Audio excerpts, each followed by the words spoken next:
Hello friends, it's Kayla. We're at the end of a 4-part series. Today we're going to test the taste of my channel members.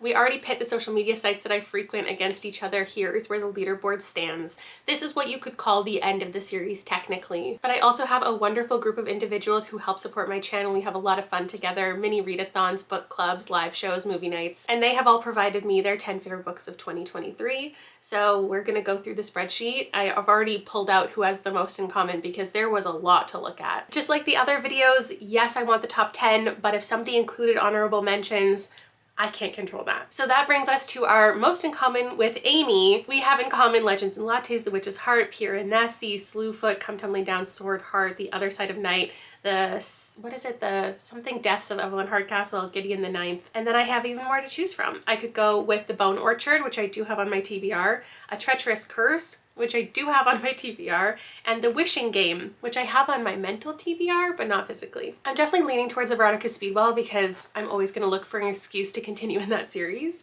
Next, with the most in common, we had Frankie with 9. Again, Legends and Lattes. Again, Pure and Nessie. Another Wayward Children book, but then also The Night Circus, Our Wives Into the Sea. We Spread, Six of Crows, If We Were Villains, Babel. And what I have to choose from here is there's actually nothing to choose from. There's only one other option, and that's They Were Here Before Us, which is a novella by Eric LaRocca, an author who I have enjoyed before, so this is a perfect scenario. Actually, a couple more with 9 in common. Can you believe how high that number is? We have Marianne. We had in common Gideon the Ninth again, Our Wives Into the Sea again, Binti, Finley Donovan, Happy Place, The Hacienda, The Fifth Season, and Kindred. And what I have to choose from here is 3 things. As Long as the Lemon Trees Grow, which I wasn't previously interested in, A Taste of Golden Iron, which I do have on my TBR shelf, and Unreconciled, which I've never heard of. Obviously, I'm leaning towards the one that I already own because in what other scenario will I pick this up? Though I should probably look into what Unreconciled is. Next with 9 in common is Danielle. We had We Spread again.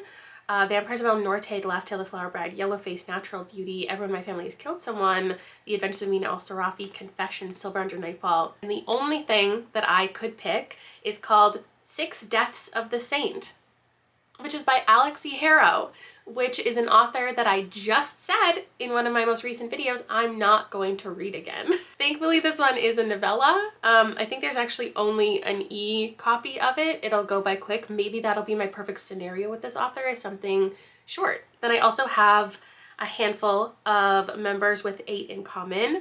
Edge to start. I actually can't read anything from here because I've read them all. But just a shout out to them because look at all the things we have in common. Bunny, Tender as the Flesh, The Writing Retreat, Chlorine, Everyone in My Family Has Killed Someone, Night of the Mannequins, How to Pronounce Knife, Erotic Stories for Punjabi Widows, and then 2 of their favorites were not my favorites, Bad Cree and Rouge, that I gave a 3. But the other 4, we do have options. So there's Selena with, again, Last Tale of the Flower Bride, Know My Name, Sea of Tranquility, Circe, Our Wives Into the Sea, Emily Wilde, House of Hunger, Sorrowland, and I can choose The Vanished Birds. Now, I really want to read The Vanished Birds because I have it. That makes things complicated. Complicating it even more is Lindsay. So, Emily Wilde, Ring Shout, Her Body and Other Parties, When the Tiger Came Down the Mountain, Legends and Lattes, Slewfoot, Split Tooth, and Half a Soul. Fairy vibes. I could choose between Uzumaki and Assistant to the Villain. And the thing is, I'm not going to choose a graphic novel. I'm not going to choose a manga. This is just not, it's not where my reading tastes lie. So apparently I'm going to read another fantasy romance. I hate superhero stories. People have told me that's not really the focus of the book, that it is this relationship and it's just kind of like workplace dynamics, but I don't know how to feel about that. Then we have Bree, again with Half a Soul, Vampires of El Norte, Emily Wilde, Adventures of Mina Al-Sarafi, The Beautiful Ones, The Midnight Bargain, Kaikei, and Slewfoot. Also 2 on their list I didn't love, we gave 3 stars. And then the only thing I have to select is A Master of Jinn, which I'm happy to read. P.J.L.A. Clark is someone that I said I want to read again, so that's exciting. And then lastly, we have Hannah. The things we have in common are ones that we've seen before. The Sea of Tranquility, Everyone in My Family Has Killed Someone, Our Wives Into the Sea, Once There Were Wolves, The Writing Retreat. But then we also have Out There, Honey and Spice, and The Return. The Fragile Threads of Power, I'm somewhat interested in, but not too much. And then Interesting Facts About Space, which doesn't come out until the 30th, but I actually just got a shipping notification today that it's on its way. So it should arrive early, and then I can include this. But also I think maybe this video is not coming out until February. Depends how quickly I can read all of these books. So the statistics of people who have the most in common with me, they span from the ages 22 to 48, and they hail from, oh my gosh, 2 are in Montreal. One of them is in Ontario in Canada. And then we have a couple people from the States. We're representing Kentucky, Indiana, Tennessee, New Mexico, and then one person from Ireland and one person from the UK. I'm gonna look into some of these books, make some decisions, go book shopping, and I'll come back to you when I'm ready to read. Before I get into the reading, I need to do an update of the leaderboard because some of you mentioned in the comments, yes indeed, I put some of the ranking wrong. In this video series, if a book gets a 4 or a 5 star from me at the end of reading it, it gets 1 star towards the video. If it gets a 3, it gets half a star, and if it gets anything under, no stars are awarded. Bookstagram had gotten to the top of the leaderboard with 4 stars. I put BookTube under it with a 3.5, and then I put Book Talk underneath it with a 3.5. Indeed, Book Talk didn't get a 3.5, it got a 4. So that's my bad. So it has officially moved into the 2nd position, making BookTube in the 3rd. If you do take the average of everything, for those of you who want this to be mathematical, it also checks out this way. There is a 0.01 difference between BookTube and Book Talk. And also with the star rankings, it edged it out. So the leaderboard is now correct, and we have the members who could really make anything happen here. But first, we have to talk through what those are gonna be, because I talked about 8 books in the intro. And I kept saying this is getting complicated because the thing is, there are 4 members who had 9 in common with me, and I just needed to find 1 more with 8 in common and add them to the list. So I was waiting for something to make the decision for me, for a book to show up multiple times, for just something to stand out, and there was no way to pick. So again, for you math lovers, I did do the percentage that you have been asking. And the 5 books I'm gonna read in this video are representative of that. Because when you look at the percentages, because there were people who included some books I didn't like, but also more than the 10 that they were supposed to, they technically didn't follow the rules, and now they'll be punished. What am I doing here? Because of figuring out the actual percentage of things we have in common of these favorites list, there were actually 2 people with 9 in common that I'm not going to include because we had a lower percentage than some of the ones with 8 in common. I obviously don't want anybody to feel excluded or like kicked out of the video, so I'm also doing a bonus channel members only spinoff where I'm going to read the books from Amy Bree and Marianne because I feel so guilty about kicking them out at this stage in the competition. I also forgot that I ordered Sweet Vengeance from Jamila's recommendation, and she's also a channel member, so we're gonna toss that in, and it's gonna be a romantasy heyday. But as far as this video, there are 5 members who had 80% or over in common with me. So I'm gonna be reading They Were Here Before Us by Eric LaRocca, The 6 Deaths of the Saint, I think it was called, by Alex E. Harrow, Interesting Facts About Space by Emily Austin, which did arrive on time, The Vanished Birds by Simon Jimenez, and Assistant to the Villain. I know I seem apprehensive and maybe that's unfair. I tried. I really did put some effort into this, and it's just not my taste. So there still will be some romantasy in this video as well. You're welcome. Let's begin. It is a gloomy day. It's very foggy. I'm gonna be in the car for a little bit waiting for an appointment. And I figured I would start off with something that reflected the weather, something a little bit odd and ominous. So welcome to Eric LaRocca Makes Me Uncomfortable, Part 5. At least I think this is my 5th time reading him. Haven't read the synopsis. No idea what I'm getting into.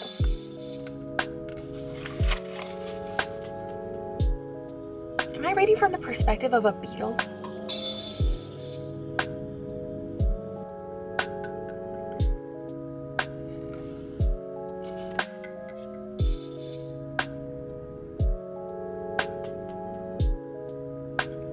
More eyeballs?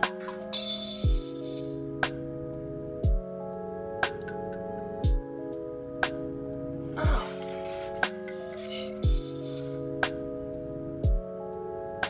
it says it's a novella in pieces. I just read the first one, All That Remains Is Yours to Keep, and now I'm on to the next one. I don't know what that really means. What does that mean, a novella in pieces? Figuring out when to pull out the camera and vlog while reading a book is like challenging sometimes, because like I don't want to have hours of footage waiting for something to happen, but sometimes like you get a feeling that something is coming. So I turn on the camera, especially if a story starts to get like weird and I just sense something. But I ended up finishing They Were Here Before Us without having that feeling a single time, that I needed to share something with you, that I was feeling like disgusted. I did enjoy one of the other stories as much as the first one. The first one was called All That Remains Is Yours to Keep. Bird and Bug was interesting. The art is stunning, but it went on a little too long. The other one that I liked was the final one called When It's Dark Out.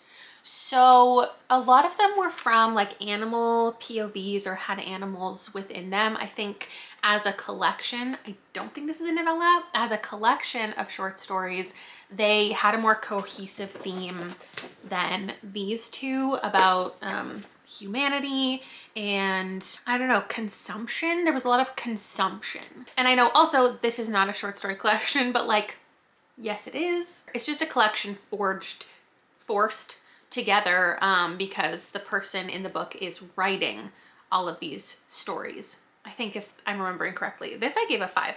I don't remember what I rated this one, but I think this one overall was more cohesive, a tight collection.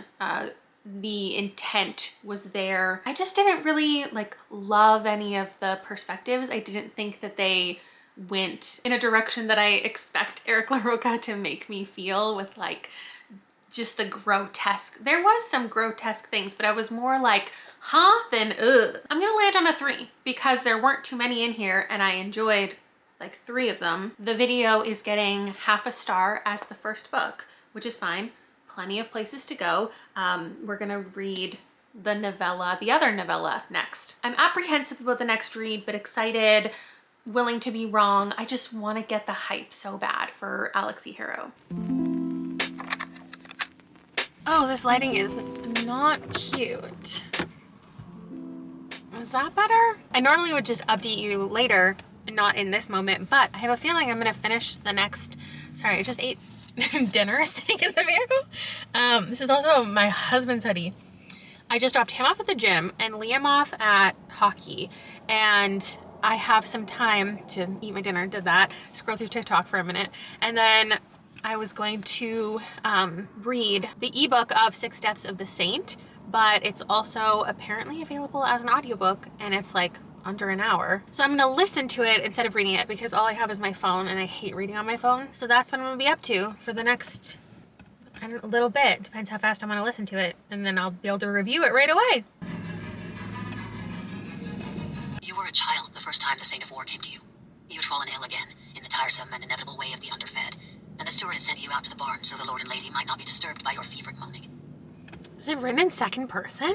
Okay, maybe I am gonna wait until I get home and not update you by the light of the chevron, because I think I need a minute to process my feelings. I think I might actually listen to it again. I feel like I'm missing something. I feel like there's a character that this is based on that I'm supposed to know about. I know it's not part of a bigger thing, and I don't think I would want a full-length novel of what I just read, but I liked it. I liked the writing, and based on my experience with this author, if it was longer, it would be exhausting to read. A lot just happened and I really need to process. I did indeed listen to it a second time and I'm giving it a 4. There's something so beautiful about her writing.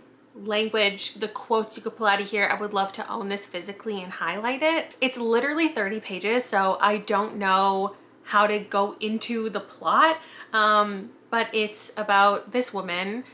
She meets the Saint of War. It's a cyclical story, which is something that I love, and how like the deaths actually play a part in the story. It's not all written in second person. Some of it is third, and the reason that she did that, and when you come to understand what the story is doing, I think like everybody loves this. This is such a beloved book, I have discovered. And I just need the book community at large to read more short story collections, because if you don't pick up short stories like this very often, but you got convinced by somebody to grab it, you need to read some more short stories because this would have fit perfectly inside the Book of Swords anthology. There are some really good ones in here. I know Rogues has a higher readership, but just like these fantasy collections, you guys should be eating them up. It's kind of a love story. It's about different types of strength and different types of power, making decisions and choosing what path is right for you.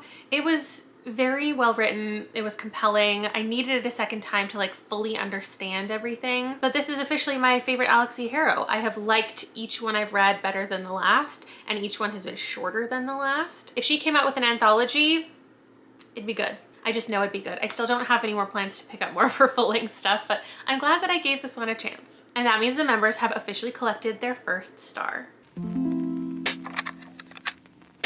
I've been putting off this update all day because I don't want to tell you that I'm not liking this book. I should have left it till the end so there was still hopefully some like building of this video potentially beating out, like getting in third place or second place or even first. But I really can't imagine myself giving this higher than a 2 right now. I was reading it a little bit before I did a live show with my channel members. I read it a little bit while I was live with my channel members.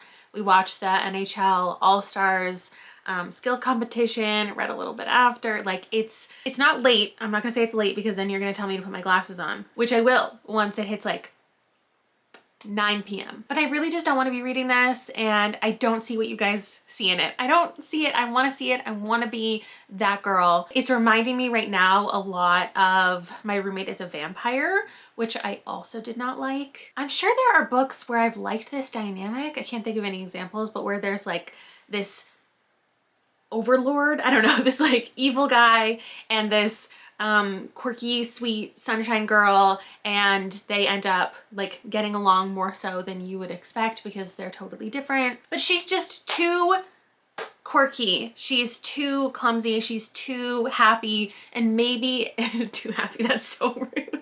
Maybe it's because I'm listening to the audiobook. I also listened to the audiobook of My Roommate is a Vampire, and perhaps the narrator's voice is impacting my view on the character herself. But she is working as the assistant to this villain. Do I even understand what that means? Do I even truly understand what he's accomplishing? No. But what I do know is there's somebody sabotaging his work, maybe somebody within the company, and Evie's gonna work with him to figure out who that is. How far in am I? 30%. So I still have 2/3 of the book to go, and it could be amazing from here. So I'm gonna shift my perspective, and maybe I'll see if I can find the ebook for free. I didn't buy it. There is a long wait list at the library. I read the first chapter when I was trying to decide what Goodreads book I wanted to read in the romantasy category, and I thought the writing was abysmal. I want to give the members some hope because we're all rooting for you. 60% in now, and while I don't feel anything towards this romance, and the romance hasn't even really taken off, I think I at least understand the appeal of the relationship. There are 2 things that I noticed the girlies like in romantasy. One is where there's this figure who is super powerful and cold and strong, and it's appealing the idea that you are the one who could like peel back the layers and that really understands him and that makes him open up and show you who he really is. Another aspect reminds me of a book I gave 3 stars, that contemporary romance that's about is he a football player? How have I forgotten so much of this? But you're following a girl who is the assistant to him, and at the beginning of these books, she kind of leaves her position and leaves him high and dry. And it's the moment that he realizes he really needs her. And I think that's an appealing thing as a reader, for somebody to feel like they're being seen, that they're being acknowledged for the work that they've done. It's like words of affirmation, realizing you're like a necessity for someone and feeling fully appreciated for, you know, your job, but also just who you are as a person. I think the plot is leaving much to be desired, and I kind of still feel that way about the romantic relationship because it hasn't really kicked off yet. I'm wondering how like explicit we're gonna get, because maybe it'll be good. I don't know.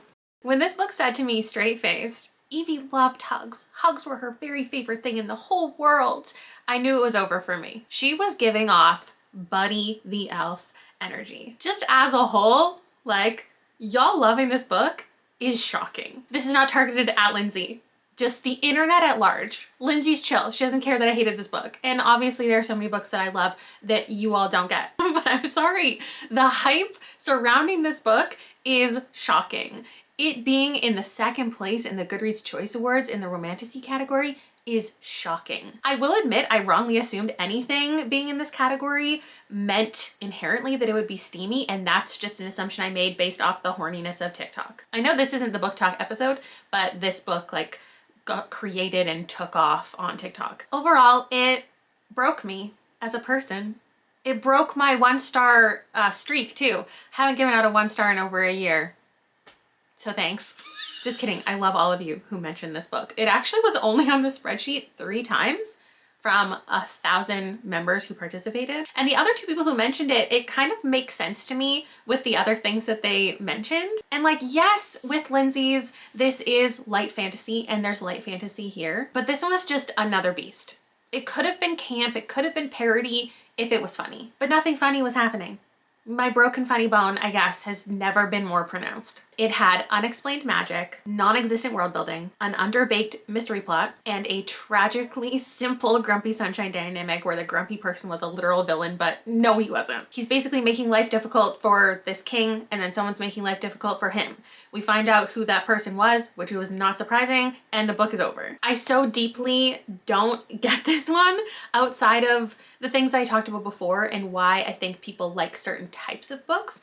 The plot itself, I don't, even the romance itself, like I didn't see it. I am confused, but I'm comforted by the fact that I have unpopular opinions regularly, so like this is fine. I'm the one in the wrong. Let's switch to something fun, which is, speaking of the spreadsheet, why don't I tell you the most commonly mentioned books? Again, of 1,000 participants, the average age of somebody who was a channel member who participated was 29 years old. I wrote down the most common names because I thought that was interesting. There were 14 Jessicas and Jessies, 14 Lauras, 18 Sarahs, 9 Elizabeths, but also 9 Lizzies or Lizzes, and then 16 Chrissy or Christinas, and then 10 more Christinas or Kristins with a K. There were 40 countries represented on this spreadsheet of the besties who participated, who are just from everywhere. And the most commonly mentioned books, with 31 votes, we had Legends and Lattes. At 35 mentions, Tress of the Emerald Sea. 37 for The Adventures of Amina al-Sarafi. 41 for Fourth Wing. 42 for Babel. 44 mentions of Our Wives Under the Sea. 47 mentions of Monstrilio.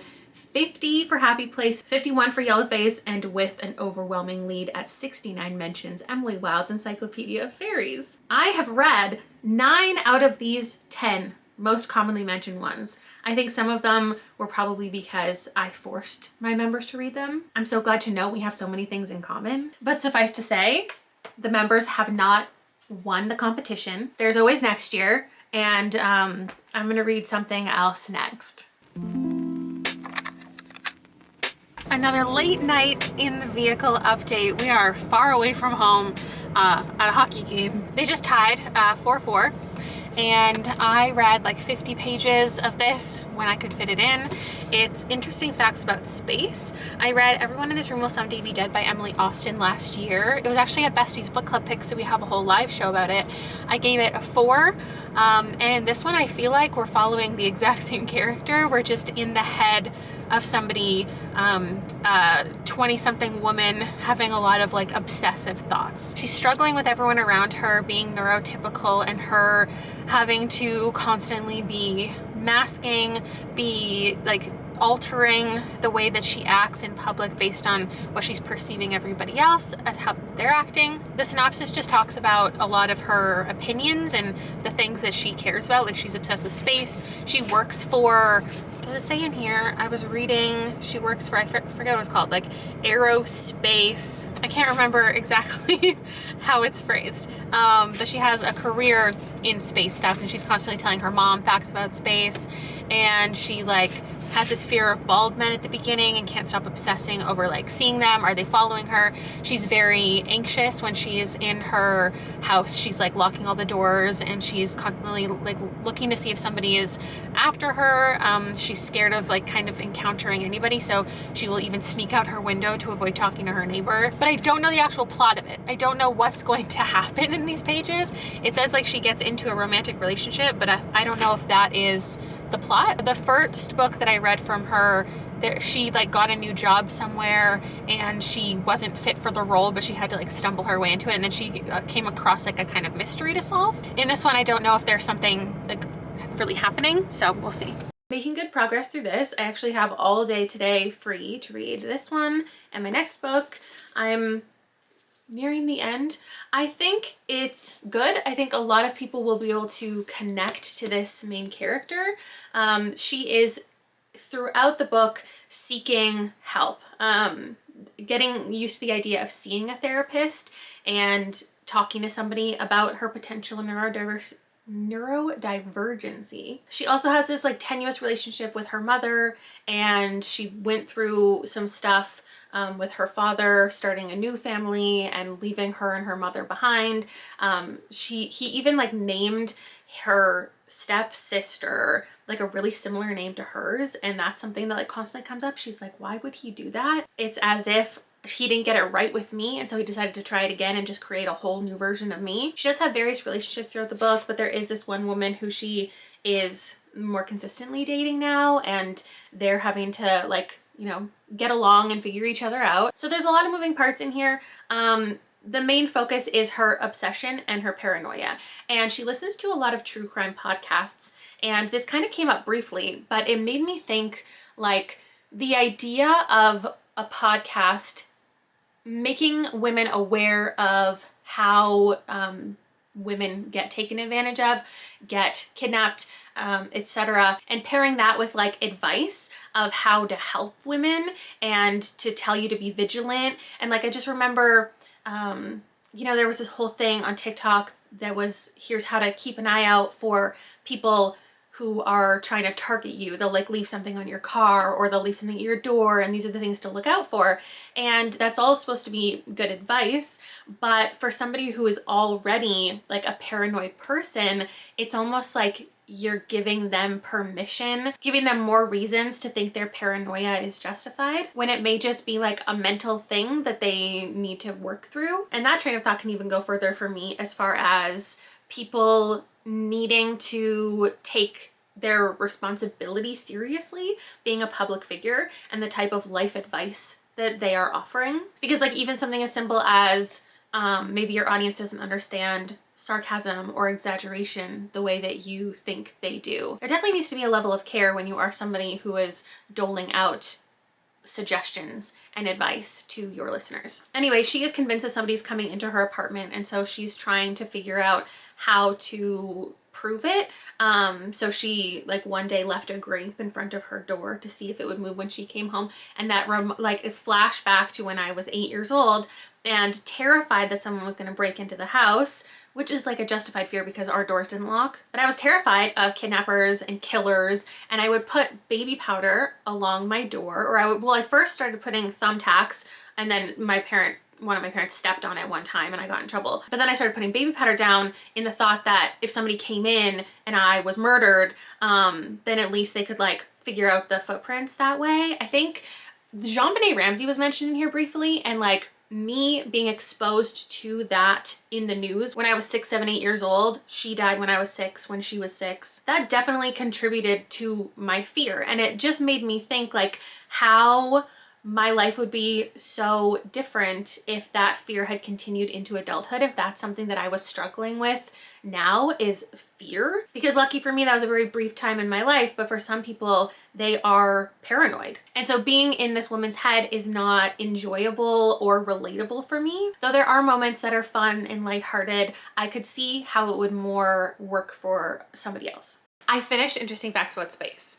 I liked it slightly less than Everyone in This Room Will Someday Be Dead, so that's gonna leave me at a 3.5. The video is now getting half a star, which means 4 books in we have 2 stars. I apologize to my members. I have failed you. You are solidly in 4th position. A terrible feeling for me for sure, but maybe I can make it up to you in the bonus members video this weekend. Speaking of this weekend, we are going to a tournament and it's finally snowing, which like sucks because we haven't been snowboarding in a whole month, and because it hasn't snowed and the hill conditions have been terrible, so we just haven't gone. But now it's like there's so much snow, but we have a 3-day tournament. Luckily for Liam though, he's currently on a school class trip cross-country skiing for the first time, so I hope he's having a blast. I think this was good. I think people will like it.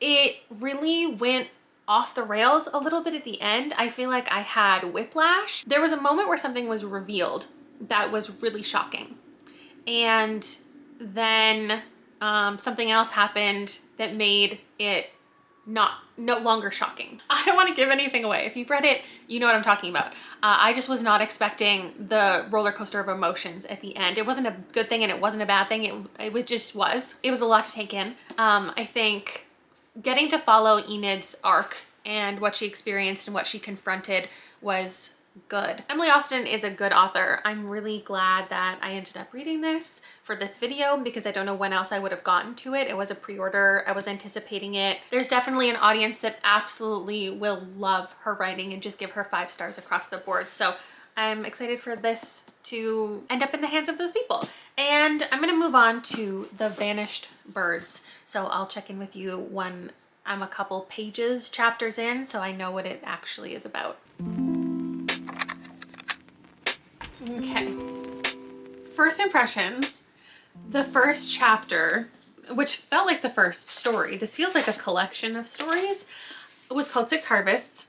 I would give it, like if I was rating the first chapter out of 10, like I did with everything on my TBR shelf, I'd give it like a 6. There's a boy and there's this field work and like I didn't really understand. And then it continued on and we were reading from like a whole nother character who is in charge of like taking care of this young boy. And then there was another chapter from another perspective, seemingly unrelated to any of this. The 4th one tied it together and I understand everything that's happening now and I'm officially hooked. But now at chapter 5, I can see that it's from a different perspective. It's a man and it's told in journal entries. So I'm intrigued at this point. I kind of understand what's going on. From the way that this was pitched to me, my interpretation was that The Vanished Birds was gonna be more like weird sci-fi, like unexplained, just like vague, like strangeness. You know, the kind of thing that I give 5 stars.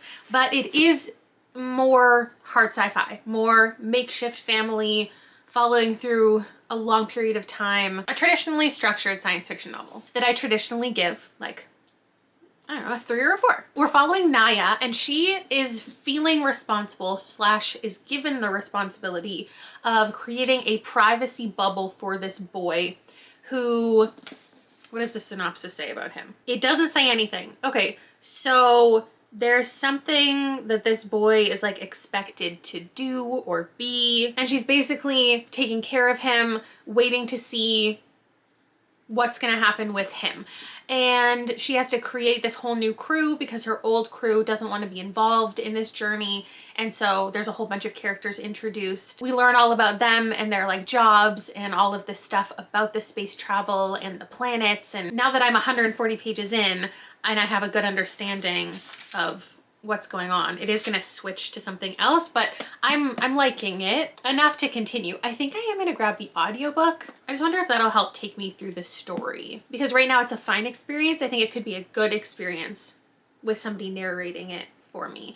I can feel that this is going to be an emotional book. I think people told me that, but also there's been a couple moments that have made me feel like these people already really care for each other. They have a lot of emotions already. I'm worried for these people and what's going to happen to them in the story. So the audiobook is fine. I'm gonna continue reading it physically. I wish it had different narrators, which doesn't even really make sense because it's written in 3rd person, but I just think that would have been fun. I'm in part 3 now and I feel like the emotional impact could be here. So, oh, and I said hard sci-fi. That wasn't the right classification that I was intending. Well, I just mean it's more like there are more rules. It's more regulated and explained, the science, than like the dream-like quality that I was expecting. Also, while I'm clarifying my own thoughts, the first chapter and the entire book as a whole has beautiful language. So when I say the first chapter didn't really do it for me, it was purely plot.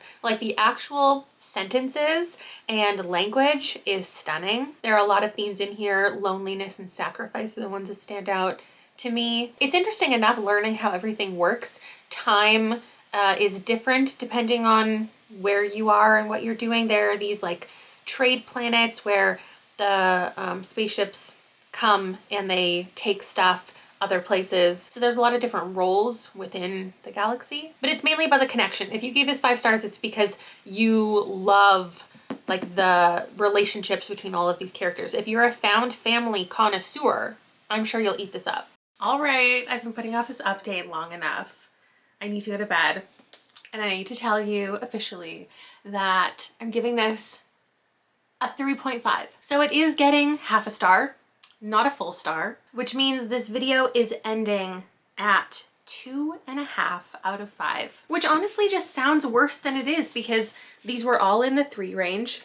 They're all fine books. I would recommend them to various individuals. And the thing about these is I've read from both of these authors and enjoyed them. And this was on my TBR. So this is the video that should have gone the best, but also makes sense that it went the worst because I can't predict my own 5 stars. I never know what books I'm gonna love. I can often tell you what books I know I'm gonna hate, but I can't often tell you the ones that I'm gonna love. Overall, my thoughts on this stay the same as they were before. Love the writing.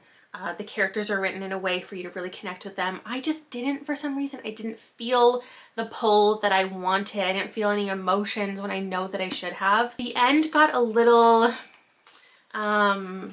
I don't want to say I didn't fully get it, but I don't feel like I was really there. This was in the Goodreads Choice Awards, I think in 2020. It's got a lot of fans, so definitely pick it up if you were planning on picking it up already. And thank you so much to my channel members. I know I did you really dirty here. In an alternate reality, I pick maybe the most mentioned books by the most amount of people who have things in common, but you live and you learn. This series, I kept it pretty equal for how I chose the books, and Bookstagram just ended up on top. If you are considering joining my channel membership, we have so many fun things happening. And next year, when you give me your list of 10 favorites, I have a really fun, in my mind it's fun, video series planned. So I would love to see any of you join and do that. We have a readathon coming up in just over a month. And of course, in just a couple days, there will be a spin-off video with a couple extras. And if those end up being 5 stars, like I don't know what I'll do with myself that I could have picked those instead. I did my best. I hope you enjoyed the series overall. Thank you so much for watching, and I will see you later. Bye.